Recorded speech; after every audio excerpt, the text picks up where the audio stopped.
Good afternoon. My vision is that we educate our children for their futures, not our pasts. Now, I've been involved in over 20 European Union projects, and most of these have been across many, many different subject areas. And many of them have very much looked at the creative classroom concept that we're going to be looking at. Now, I've also initiated quite a few projects, and I think these have come as a direct result of the way that I was educated in the UK in the 60s and 70s. And I'll give you an example, which sticks with me very strongly. That one day I came home with a maths problem, and my father helped me. I was only 8 years old. My father helped me, and we got it right. But then I went to school the next day, and the teacher, poof, she hit me because I didn't do it the way that she said. Now, how demotivating is that? Now, I'm not saying that education today is the same as we had in the UK when I was 8 years old, but we haven't moved on that far. And I believe we have to move on because, and I'll use two examples. One of which is the smartphone, which was introduced only 7 years ago. And the other one is the tablet PC, which was only 3 years ago. But look how these two devices have changed how we compute, how we communicate, and how we access the digital world. And we know that we're only at the beginning, in the middle of this particular revolution, which is going to make the Industrial Revolution look like nothing compared. So how do we educate our children for this amazing future? And I think that what we've got to do is make learning personal, to bring the passion of children into their learning. Things like music and the arts and creativity and self-expression, because we need autonomous learners, learners who can adapt to this new age that we don't even know what it's going to be. Now, I want to show a little video now from one of my projects called Popular. And I want to just tell you what it's about. It was made by 14 and 15-year-old students in Spain. And so you understand, they wrote the song, they played the song, they acted and directed the video, and they edited the video. They did the whole thing. So let's see what they did.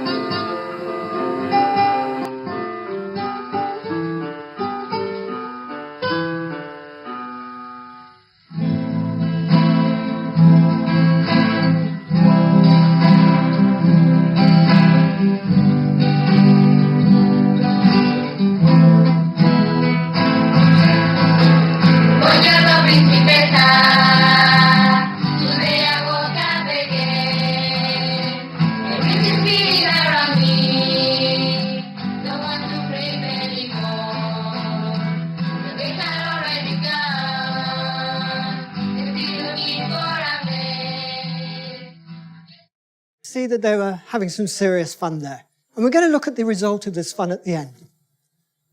Now, what I want to show is a new model for education that was produced by one of the European Union research institutes in Spain.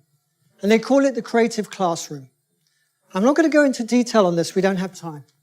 But it covers every aspect of education. It's a complete model. It has 8 dimensions and 28 building blocks, but it is an academic level. But I do have a colleague in Spain who works in a local authority who is beginning to implement this model in his authority. Now, two of the projects I'm going to show you now very much fit within this model. One of which I initiated, and the other one was brought to me by one of the amazing entrepreneurial educators, as I call them, that I'm very lucky to network with across Europe. So let's have a look at the projects. And the first one I want to talk about is called Chloe, which was for primary school children. And the idea of this project is we bring the passion for toys into children's education. And the pinnacle of that passion is moving toys.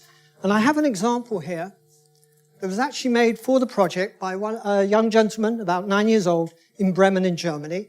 And he's lent it to me because he's very proud of this. He wants it back. And it's a moving toy. You can see what he's done here. And there's a mechanical contraption with straws and bits of wood inside. And I'll tell you how we did this project. The teacher told the children a story, and their job was to interpret the characters and the scenes from that story and make a moving automata. And the teacher showed them a working automata, but the box was closed. They were shown all the parts they could use, and they were told to put it together and make a plan and do it themselves. I won't go into all the details. They did have help. The teachers had workshops to prepare them. In this project, every child produced a working automata. There was no failure. They all helped each other to actually construct. We can see immediately that this is a wide range of subjects that are going on in this one project. We've got interpreting a text. We've got an introduction to mechanics and maths and art and handicraft and other areas as well. And I want to show one or two other automata as well that have been made. This was done in Italy by a young child in Italy. And here we can see the inside with the mechanism. This is a whole class in Germany. And you see everybody's got their automata. And the last one is my favorite. Look how proud this young lady is for showing us her wonderful work. Now I want to go on to the second project, which is called Popular. And I initiated this one because I saw my teenage daughters and how much they loved their music. And don't most teenagers, aren't they all passionate about their music? And music is personal. And I wanted to bring this personal passion into education. And we did it this way. The students, the class of students, had to take a song, any song they like, or they could write their own song and create their own video in their native language. Then they had to translate it into the target language that they were learning, and they made a video of the target language version and put it up on the internet to share with schools across Europe. In the second phase of the project, they took a video from one of the other schools, translated that into their native language, made a second video, and put that up on the internet. So we see there's a lot of interplay going on here. In this project, the students pushed the teachers out of the classroom totally. They took total control of their own learning. And I want to show a video, another video, which was made by slightly older children, second children, in Brno, in the Czech Republic. And they made a song in Spanish about learning Spanish.